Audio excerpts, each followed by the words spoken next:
Good day, everyone. So, welcome to our online discussion together with my group mates. And today we will discuss about issues and concern in children and adolescent literature. To officially commence this discussion, please help me welcome Miss Isabel Rances to commence this discussion. So, Isabel. Good day, everyone. I am here talking about censorship. Next, please. So, censorship of children literature is an issue in the field of education which affects children, parents, teachers, administrators, librarians, authors, and more editors.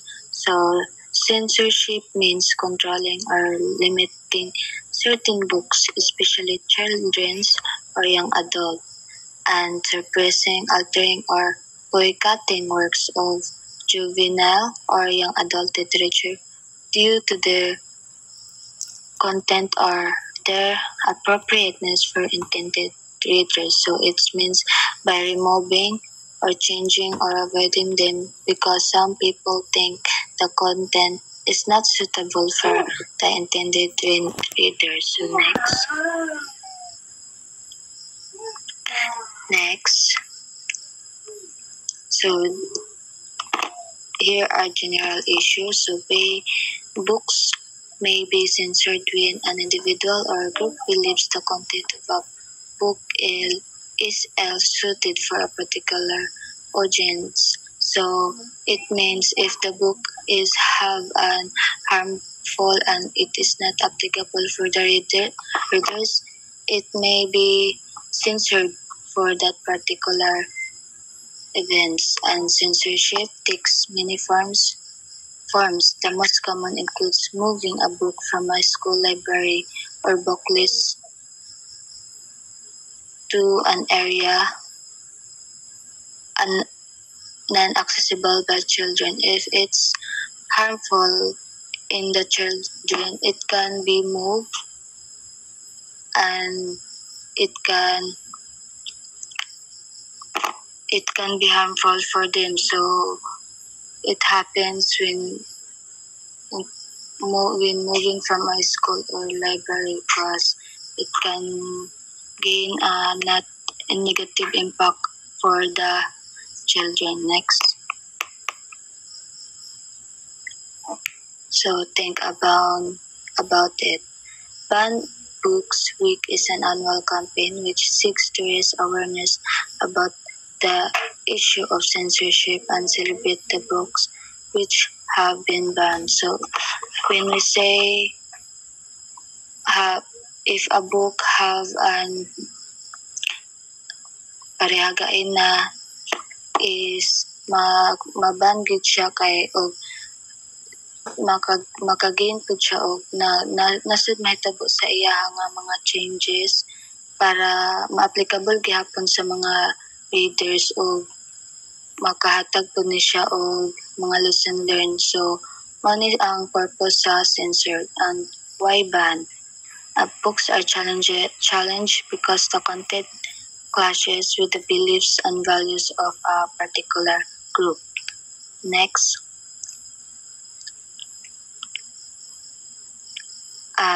One reason a text is challenged is because the text challenges dominant narratives in society. This can be done through including diverse characters who represent minority groups in society.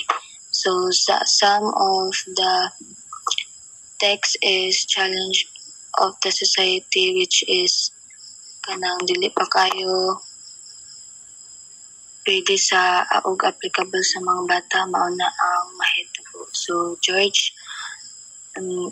ingon si George Derrida is George has made children empathize and sympathize with the characters struggling with gender identity. Next. So additional of her information, George can help dismantle gender norms in society, and there are children in classroom who identify with, with church. They have the right to read literature where they represented see themselves. And next is next presenting the think about it is Angeline Magdali. So, good evening, ma'am. We talk about censorship. Written by the movie itself is Sex is a Funny Word.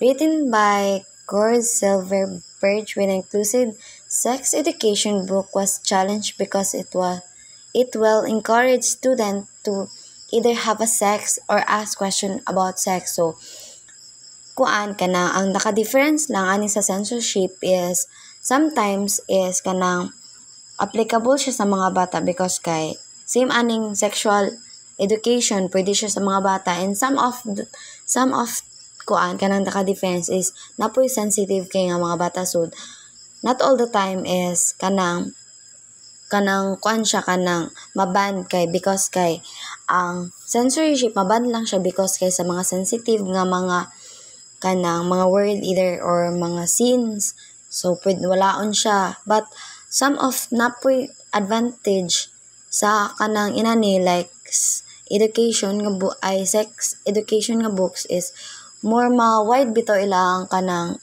perspective about anang para kuan na sila, makabalo na sila about unsa na siya para di sila ma-curious. So think about it. Another common reason books are banned is because they contain characters who challenge authority or a free thinker. So muna siya ang kanang we call that one kaning sex education. So next is muna siya ang two example, Alice Adventure in Wonderland and The Adventure of Huckleberry Finn. So the Adventure of Huckleberry Finn and Alice Adventure in a Wonderland as historical challenge book because of their rebellious and free-thinking main character. So why naband ang kanang Adventure and Alice Adventure because of kanang makuan man jud ang mga bata more on karon is dali ra sila maka-adapt sa like dali na sila maka-adapt, then basin pud maawat nila mahimo na noong kanang ma-influensyahan na noon sila silang gibasa because of kanang bad pariani is rebeldy.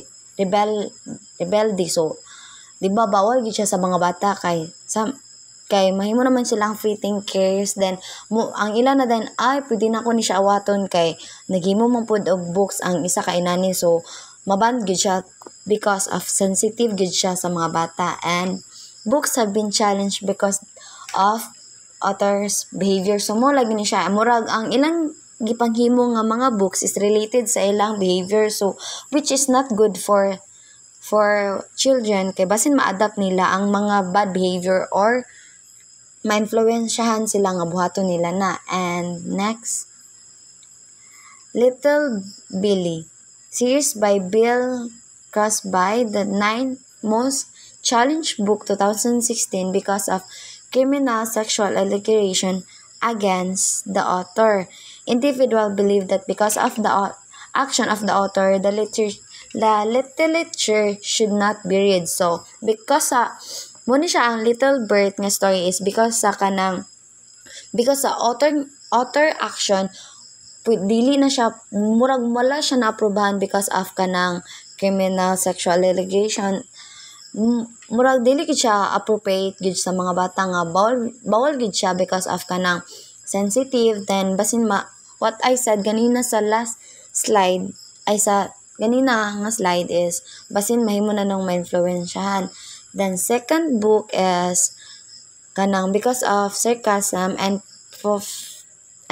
profanity, sexual explicit scenes, and for being unsuited for a particular age group. So maybe naa siya yung mga scene na not appropriate and sexual harassment. Kay most of the kanang karon is kanang nagkakataas na ang kanang cause sa about sa harassment. So not good for gid kayo siya kay basin mang jud kanang magud na noon nila nga ay ako ni siyang basahon kay basin day nani siya idea, like ma-idea nila na hinuon nga bawal dapat na siya mong gibandad siya kay kanang si tawag anang dili gid siya pwede kay basta may muna silang good influence sa ila, so naban gid siya kani nga book. And next, think about it. Reading books by these authors can lead to conversation about their behavior, and caring adults can communicate with children that what the author did was not right. So lagi mo nandito siya kung giingon kanina nga behavior and di gid siya pwede. Then, there are two types of censorship. First is hard censorship. Occurs on the spectrum and have many forms, removing a book from a library, school books, booklets, and bookstore. So, hard censorship is gina-remove siya because of kanang scene nga ay kanang page nga dapat walaon gid siya. Same sa Cinderella, na siya giwala nga scene because naaday part didto nga si Cinderella is na rape. So di ba kay wala ta kabaluan na, as Mama Nal said sa discussion niya, na siya if basahon gid nimo siya sa full movie, di ba? Na siya, pero murag I think giwala na gid siya karon kay dili gid siya appropriate, di ba? Ang nabawlan na nato sa kanang Cinderella is nawala siya nabilin ang yang shoes, then muto siya nakatulog. Di na ako ma-remember, but more on good ra kay siya ang Cinderella, bapang bata gid siya, pero behind that na the darkness na nga gi-rape si Cinderella. So second, soft censorship occurs when school or teacher ask guests or not mention specific book. So kuan ka nang sometimes atong teacher is careful kay sila when maghatag sila books kay kana bitong dili dapat sila mag-mention og books nga not appropriate sa atong age nga, or kita nga as a future teacher dapat kanang careful ta when maghatag ta og kanang story nga not dili ma bad behavior ay ano ba kana bitong kanang bawal sa ila, like dapat kung age nila kung 5 to 6 is dapat ila ra gyud suitable nga kanang books. Next is another form of censorship. Parents controlling what children are reading is also form of censorship.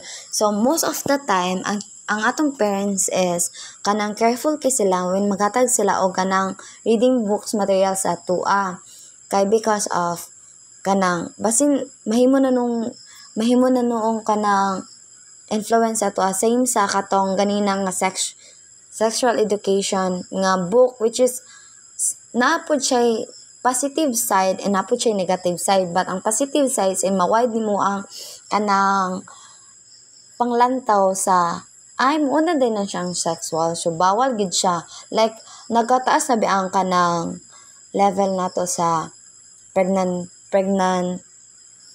ay teenage pregnant, which is not good bitaw. Then sa napoy na positive ato is dapat kanang before ay kanang bata pa sila makabalo na sila kung unsay bawal sa sexual, kung kanus-ara ka na mutungtong if kuana ka mature lalo, ano na kanus-ana ka kuanang age nga right gid nimo nga kuan ka. Ten ang negative is napud siya pagka-sensitive nga reading gid siya, which is not good gyapon. And effect of censorship is number 1, a children who grow up with no sexual education will not have the knowledge of birth control or sexual transmit disease that could help keep her safe should be choose not to follow that particular piece of advice. So what I said earlier kay kanang sometimes ang censorship is napud siya positive side nga kailangan gid siya nga kanin para sa sexual education dapat kani nga makabalo ta sa unsay angay dili buhaton ay unsa ang positive unsa pud ang negative so, unsa ang kanang makabalo ta sa kanang dili pwede buhaton o buhaton ay dili siya mo buhaton kuan kanang dili atong kuan balikayan so panianing if dili ka makabaluan ng sexual education di ba kay sometimes ma-curious ka ay inana day siya tapos magkuan na nun ka maghimo na noon kag dili maayo na noon nga maka-cause og kanang makabad sa imong future which is ma-stop gud ang imo ang learning because of walay sexual education nga mahimo na noon kang teenage pregnancy or earlier. So next, effect of censorship. While parents may be tempered to shelter their children from issues that they find unfavorable or offensive, they may be restricting their children's ability to grow up and learn at the same time. So dapat na So, naging effect ang censorship. So, dapat gid nga, dili gid ta pwede nga, permi na lang ta strict sa atong bata nga, gina-restrict na to sila kung unsaon pag-grow and learn about that something. Pero, kanang good nga, learn ha not a bad kuan. Then, third, and censorship in school seems to become from a desire to ensure that our children grow up making the choice and following the beliefs that we decide for them by removing any other opinions. So, muna to siya, sabotable naman siguro siya nga kanang paragraph nga kailangan gid siya nga kung unsa ang kanang beliefs sa atong children nga nakabalo na sila so dapat magsalig gid ta kung unsa gid then not a kanang mahimutang kanang strict sila. So, think about it. Censorship is a school is certainly present, and the additional of even small changes can lead to battle over the future integrity for our children and community. Censorship is something that needs to be held closely in check, and our children are to grow up with the proper awareness of the word as it reality really exists. So, naging siya positive ang censorship. Overall, ang censorship na po siya positive and na siya negative. Then, I will give it to the floor next. So next to censorship is social issues. Yes, next. So what is social issues? So social issues in children's and adolescent literature include sexism, racism, violence, sexuality, and changing family structure, as well as themes of bullying, peer pressure, social justice, and identity. These topics are handled with varying degrees of sensitivity, and there is ongoing debate and concern regarding how and when to introduce them to young readers. So literature can serve as a tool for fostering empathy, teaching about power dynamics, and encouraging discussion on social issues, but it can also perpetuate stereotypes if not approached carefully. So second is general issues. So general issues is the creation of a censor group that monitors ideas and values contains in stories and other materials for children. So when we say general issues, it is created by a group of people that brainstorming or exchanging ideas and values contained in a stories or other materials for children learners. So next is pressures on teachers, librarians, parents, or religious leaders to use the only right book for children. So when you say general issues, from the word general, does not include one person, but also various people that are categorized, such as teachers, librarians, parents, religious leaders, to use only the right or good books for their children that truly ensure that this story or books can enlighten the minds of their children, not just to feed the mind of their children of sensitivity and not good topic for their cognitive development. So next is specific issues. So teachers' test of the forbidden fruit or knowledge. So teachers' test of the forbidden fruit, pinagbabawal nga bunga or knowledge. So it asks teachers to not impart knowledge that is not good to their students, especially to the adolescents and young learners nowadays. Next is tremendous pressure on exposing kids to the right materials. Tremendous pressure or a big pressure or very huge pressure on exposing kids to the right materials. Yeah, it is very challenging to teachers, not just teachers, but also to parents and school staff or librarians to expose children on what books they need or they intended to read. Is that book is good for them, or is that book is not good for their development as a human person? So teacher factors backgrounds, beliefs, personal experience or lack of it, and one's philosophy.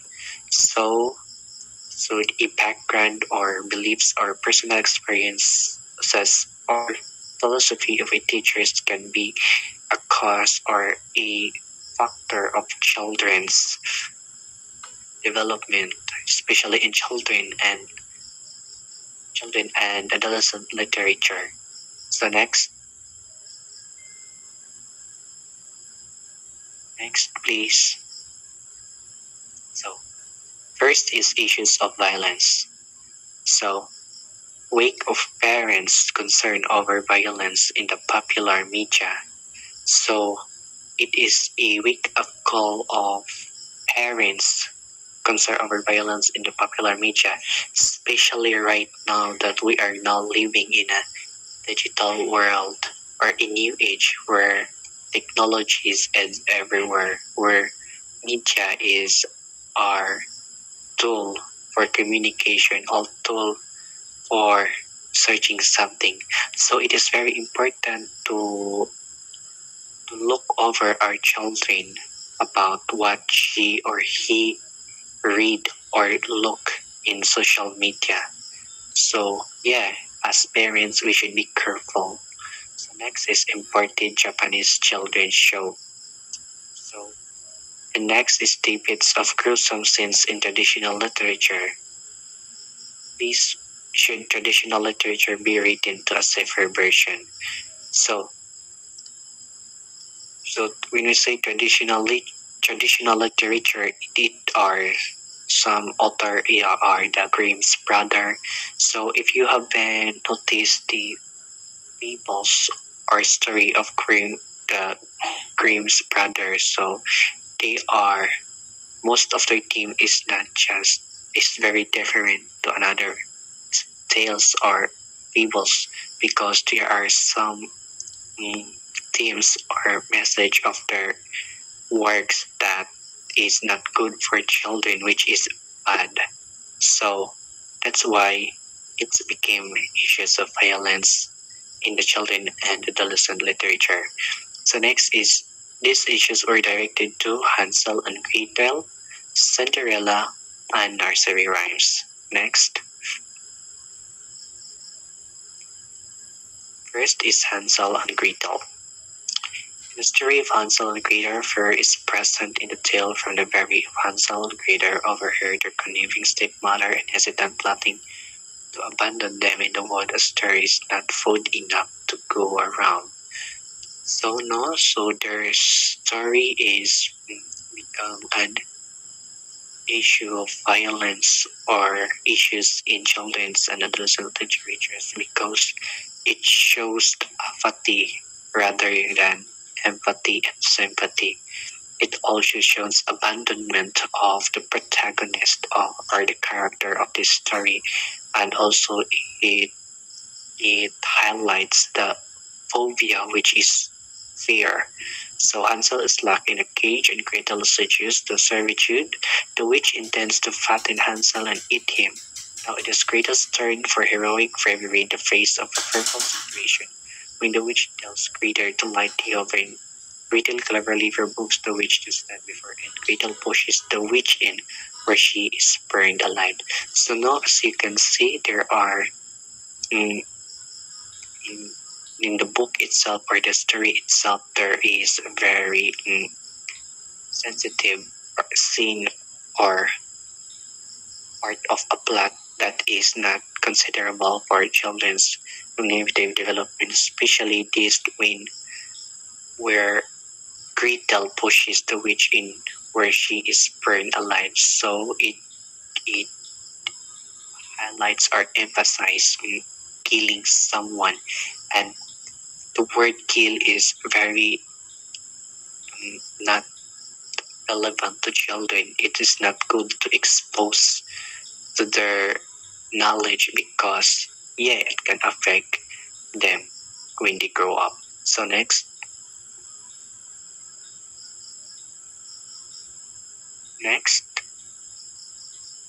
So in a simple tale, Brother Grimm's stepmother orders one daughter to cut off her toe and the other to cut a heel so their feet can fit into each case.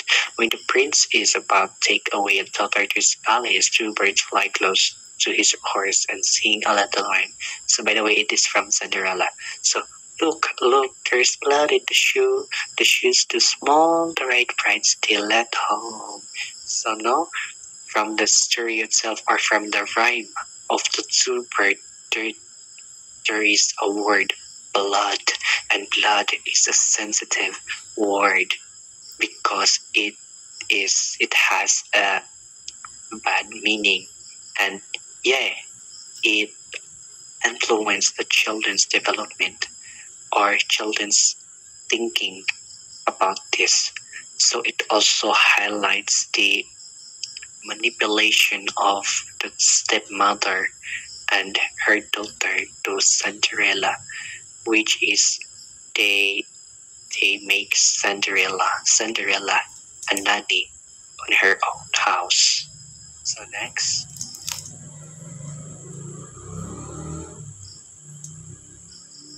So issue of sexuality. So bombarded with jingles and commercials that glorify sex. So more prevalent in adolescent guardians of morality overthrowing their stand, teachers are left to decide which they find offensive and otherwise. So bombarded with jingles and commercials that glorify sex. So there are some stories or literary text that talks about the word sex. And remember, the word sex is very sensitive and not good for young learners, especially to adolescents. So instead of promoting these words or sex, guardians or teachers or other faculties should promote the morality or the guardians of morality overthrowing their strand. So next is teachers are left to decide which they find offensive and other words. So teachers have the authority to punish young learners about what they have said that is not good for them, or what, for example, that learners are saying bad words. So teachers or parents have the authority to make it right. So next.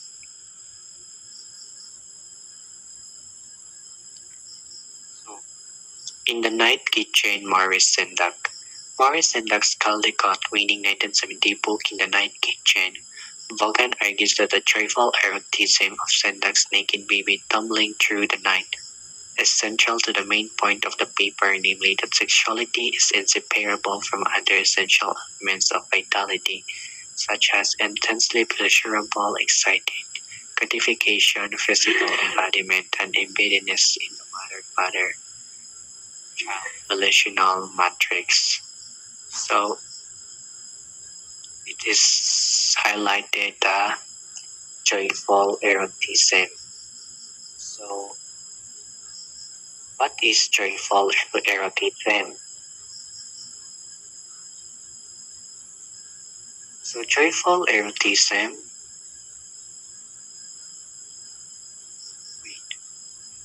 so joyful eroticism is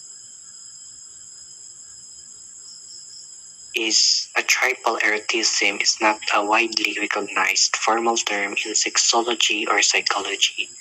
However, it may refer to potential concept based on general usage search results.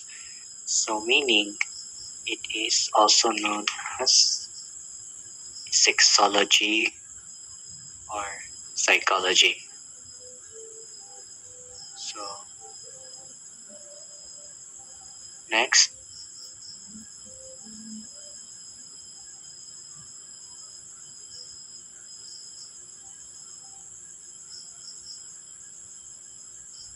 so problems with Eschuxipsism, problems with depicting men as powerful. So right until now, so there are many people that always conclude that men is powerful than women.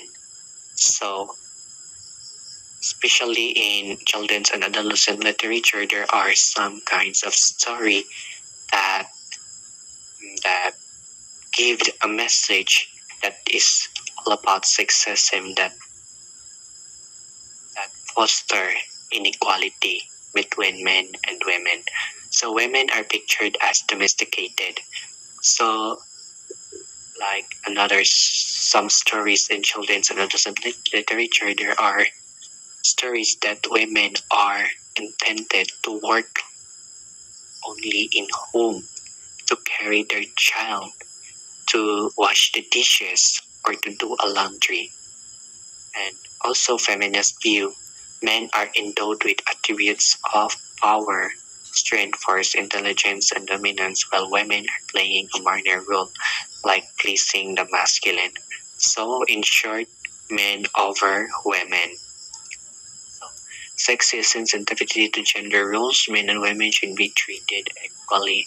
So yes, it is very important for us future educators or us to be parents someday to teach our child or our future children to have equality in both gender. So even writing the masculine pronouns and the root word man. So even the word masculine means only man. No, it is very sexism, issue of sexism, or manipulate the power of women. Like next is demand for politically correct fairy tales. So next,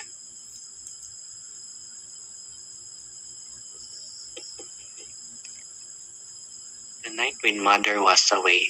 When her mother goes away for the night, the little girl has trouble falling asleep.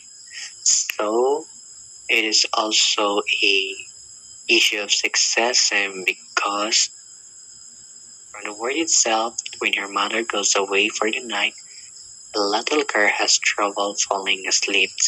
And yes, it is very true, especially because we also experienced this when we were a young or a children. No, kanang for example, kanang biyaan lang ganita sa tong mama kadali kay may na nenta.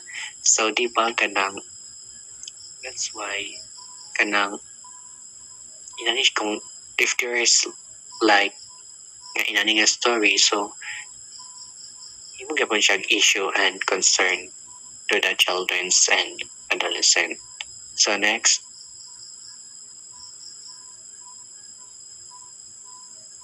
so issue of racism. So what is racism? So racism is our a race group of people that work together. So why racism also became an issue in children's and adolescent literature? Because first, common in pluralistic societies like the US. In the Philippines, it is a regionalism, a type of ethnocentrism. So, next is black or dark-skinned people labeled as lazy, noisy, illiterate.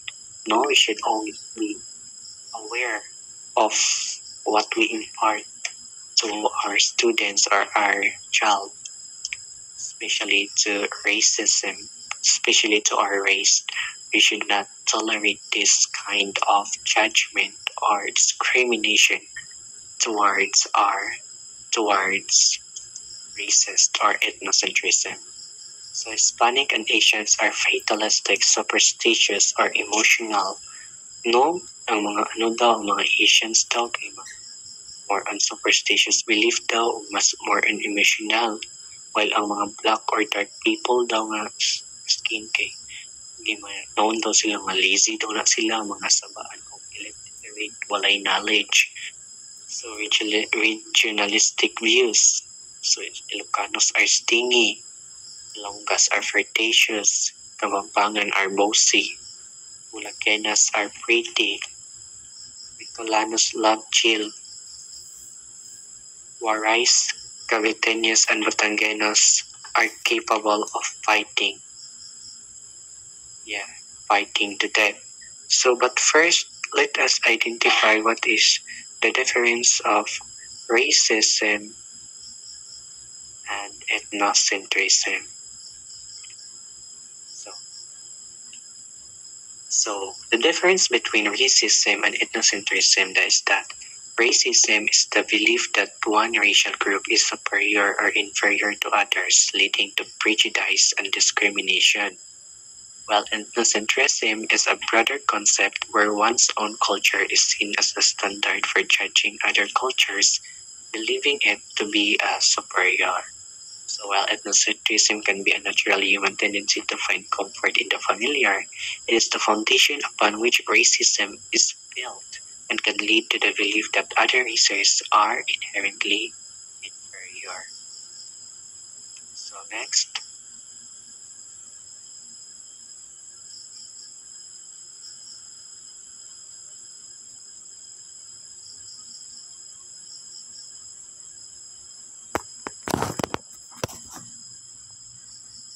Who is the reporter of this? Lala, Angeline. Okay, so good day everyone. For now, I'm gonna talk about the political correctness and fables and tales. Okay, next slide please. Okay, so think about it. The famous fables and fairy tales that earlier generations of children grew up with are being rewritten or are completely falling out of favor with those who aspire to political correctness. What people don't realize is that many of these tales have been sanitized repeatedly over the years, having started as truly gruesome stories. Okay, so karon nga mga fables nga mga story is kaning mga publish ng mga stories is naa sila mga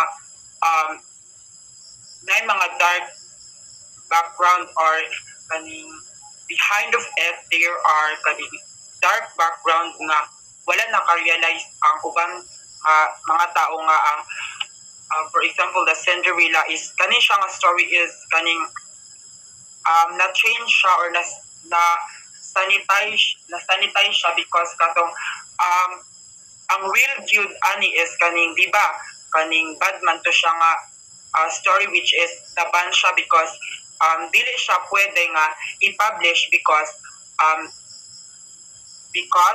if i-publish siya many children will be influenced after pagbasa ato nga story. Okay, next please.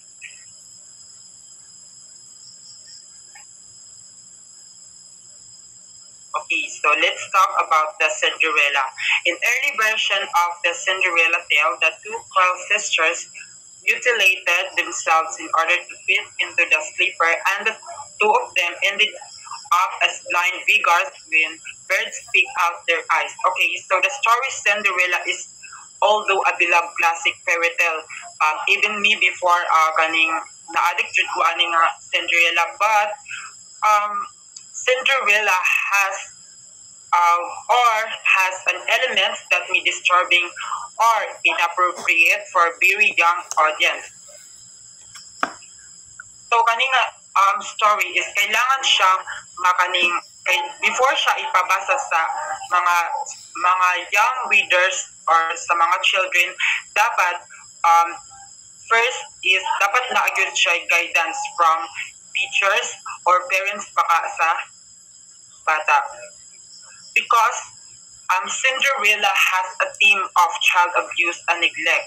Because kung tanaw nimo ang or basaw nimo ang story sa Cinderella, so kaning ma-consider nato nga na ay child abuse and neglect, because as you can see is kaning Cinderella is na-force siya to work as a servant in her own home. So you can imagine that nga kaning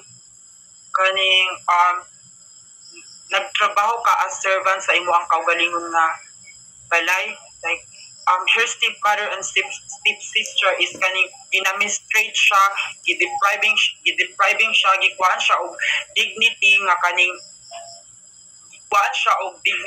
kaning dignity and freedom nga buhaton ng iyang gusto.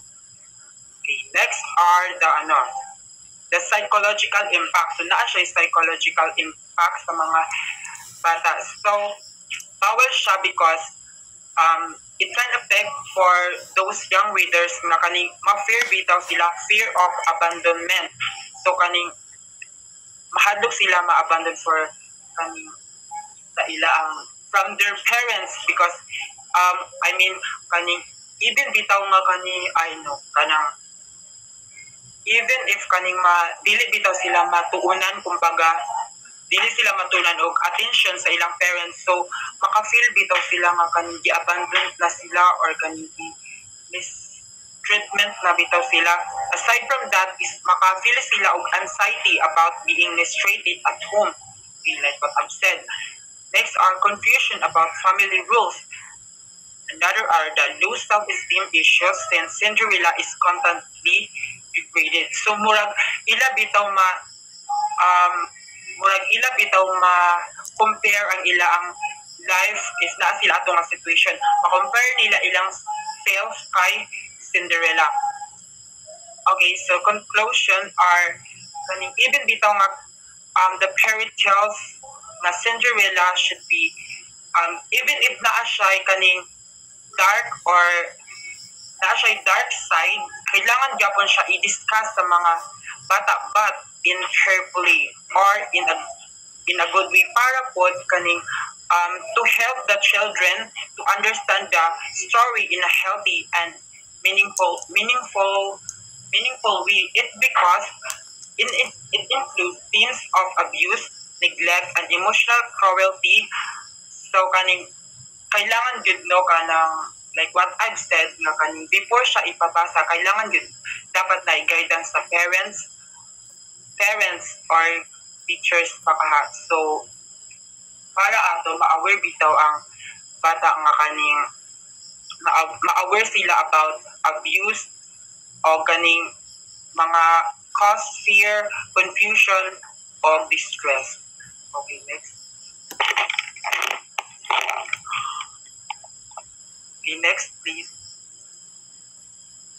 Okay, so next we all talk about the story of Rapunzel. Okay, so this story is Grimm tale from the Brothers Grimm is too dark. Say many people today, they point out that the story contains violent imagery, blatant sexism, and criminal child abuse. Imagine a little girl given up for adoption by living parents only to find that the poor child is then placed in solitary confinement and only a man can save her. Okay, so kani jud siya nga story is naagyapon siya too dark nga background or behind of this story, because as you can imagine guys that kaning a little girl is kaning confined na siya or kaning nabulag na siya sa iyang parent, or katong ang nagpadako siya sa iya is katong which okay, so the theme of the story is that Rapunzel is taken away from her parents as a baby. So nabulag na siya sa iyang parents. So ang nagpadako sa iya is katong bad witch. So nagpretend to siya nga mama siya ni Rapunzel. So mautong witch is kaning siya ang ga-control sa behavior or sa mga lihok ni Rapunzel, kaning iya panggikuan si Rapunzel nga bawal siya mugawas or bawal siya makita og mga tao. So kani nga story is dapat also has a guidance of children parents, because this story is kaning makakause ni siya or young children may feel fear of isolation.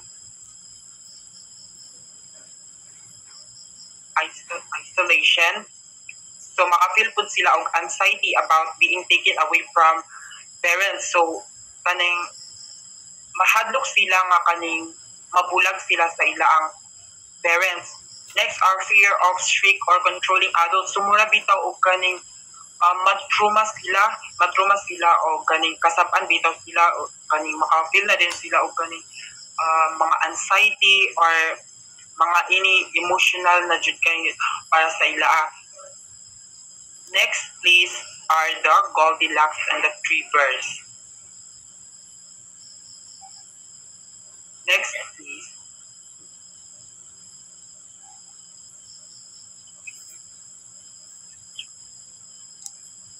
Next please.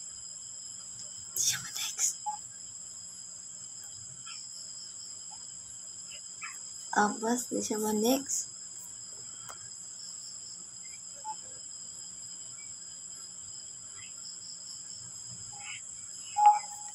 Okay, now are the Goldilocks and the Three Bears. Another potential Amber Alert situation, though there does not appear to be any great hue and cry over a missing girl's whereabouts. Didn't anyone in the olden days have any parents? Historical note, when some of these tales were first written, life expectation were only in the 30s, so that there probably were a lot of parentless children. So kani siya nga story is kaning although ga-present siya og light and simple tale, it also contains elements that may raise concern for teachers and parents about its message for young readers. So kailangan dapat it also has guidance diapon para sa mga readers. So kani siya nga story is kaning si Goldilocks wanders into the forest alone, suggesting a lack of supervision or guidance. No, so nag-agto siya sa forest without the guidance. While the story is kaning does not directly portray spousal abuse, so the family dynamics of the bears sometimes show tension or fear reaction that children might misinterpret. The Goldilocks trespasses damage property and invades the privacy of the bears. So katong bata is kaning accident siya nga nakasulod sa balay sa mga bears.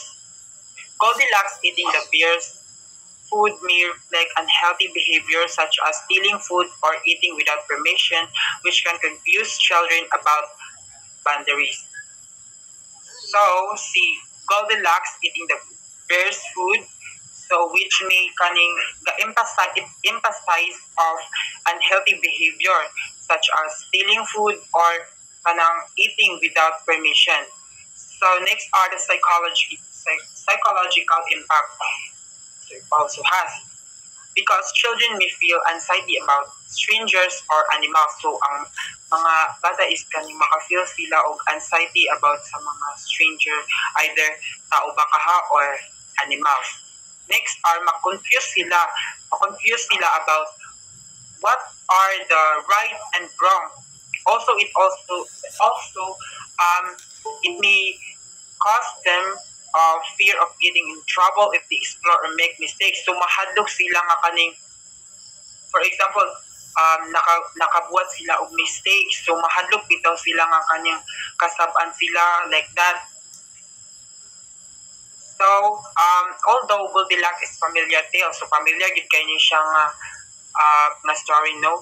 But adults should guide children in understanding its lessons about behavior, safety, and respect. So kailangan dapat yun nga i-guide sa mga parents ilang children nga kaning dapat i-guide nila ilang children before nila basahon nga story kay basin pa og kaning maka-feel noon sila og mga anxiety or kanang mga fear about strangers or mga animals or confusion, mga something like that.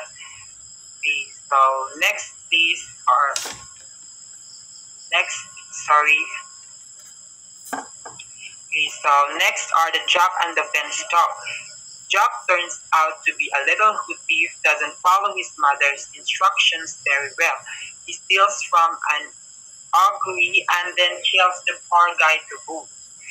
In today's version, Jack might have just gone out to get a job so he could help his poor mom out, and he certainly wouldn't have jeopardized his future by stooping to thievery and murder. So obviously gid kay no nga ang story sa Jack and the Beanstalk is kaning obvious kay nga kaning nabago siya. Like kaning as you can see the first paragraph are Jack or sentence or Jack turns out to be a little, so kaning kawatan siya and dili siya ga follow sa instructions sa iyaang mama. So in today's version daw ko no kay, so diri anang na-change na ang version. So ang first di ba is kaning dili siya ga follow sa iyaang mama, dili siya ga follow sa instructions sa iyang mama. So kaning today nga version is kaning gapangita na siya og job o ganing para pud tabangan niya ang iyaang mama. So obvious gid kay nga kan change siya, it changed ang story. But this story has psychological impact also because children may feel fear of large adults or authority figures. Next are anxiety about poverty and danger. So next are confusion about stealing and moral decision. Okay, so maka-feel gyapon sila no kaning anxiety about sa poverty and danger, o kaning ma-confuse sila about stealing and moral decision. So kaning imbis kay kaning dapat likayan to sila nga kuan, so murag ma-confuse sila about kanang stealing, so kanang mabuhat na noon nila. So dapat yun kaning nagyapon siya guidance sa parents or guardians sa bata. Okay, so next please.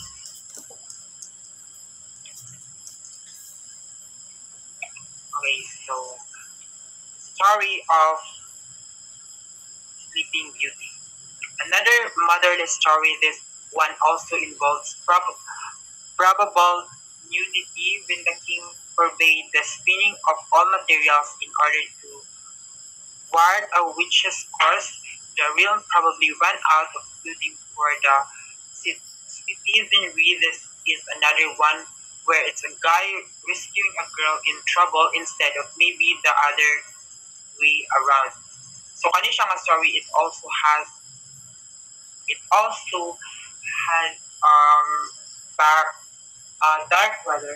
dark background, but today's version is kaning gipuan siya, gi-change siya og ganing nice nga fairy tales because ganing siya nga story is yes, so nice man jud ni siya nga story, no, but it has or it consider as disturbing or inappropriate for younger readers. So inappropriate yapon siya sa mga reader because this story has a theme of child abuse and neglect because you can, as you imagine guys, that the princess is cursed because of adult conflict, showing how children can suffer from the action and mistake of adults. Next are spousal abuse. In some version, so the Sleeping Beauty is awake without her consent, raising concern about violation of boundaries. This reflects unhealthy or imbalanced relationship dynamics. So kanisha is the course itself is forcing the princess to sleep for years shows extreme harm caused by anger and revenge. So maka-feel siya or maka-affect siya or maka-cause siya sa bata o disturbed sensitive because the story while the story does not focus heavily on food, the long sleep creates imagery or physical vulnerability, lack of care, and complete dependence on others. So kanang tungod ato nga mga circumstances, so maka-feel na noon siya sa mga children of kanang fear of course or harm. So kanang madug sila og mga harmful nga things. Next, anxiety about being helpless. Kanang ma-anxiety sila o kanang dili bitaw sila makatabang. Next are confusion about consent or forced situations. So ma-confuse sila about kanang ma-force bitaw sila kanang ma-force sila about sa situation nga dili nila gaganahan. So Sleeping Beauty, though will love, should be presented carefully to ensure children understand the story in a safe and appropriate way. Okay, so kanang dili necessary nga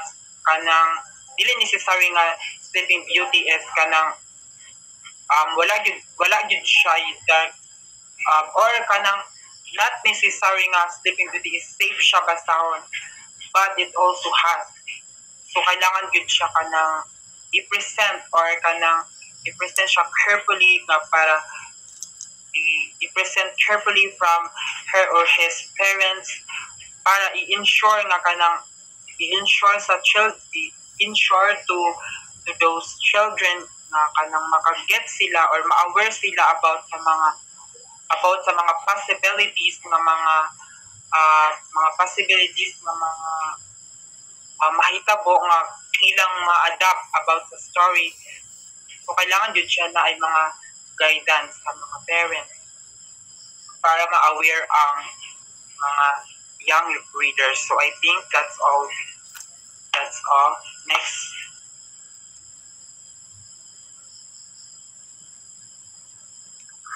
So Hansel and Gretel. So familiar naman sa ana nga story is kung ana siya kanang mag-siblings na sila, then kanang ilang mother is kanang gina-abandon sila sa forest kay dili enough ilang food nga gakanon. So si Hansel and Gretel is mo din na sila natong kuan sila sa forest. Mo din to natong nakakita din sila kanang ng balay nga puno sila kanang candy nga balay. So tungod sa ilang kagutom, so mo din to ilang gikaon. So ang witch na yun is kanang na sa tawag, so na-capture niya nga silang Hansel and Gretel is gikuan niya balay. So mo to ang pulipod gipakaon to ang kakanon to sa witch is sila. So si Hansel and Gretel is considered judge siya nga concern in children and adolescent literature because the story is kanang daghan elements that are too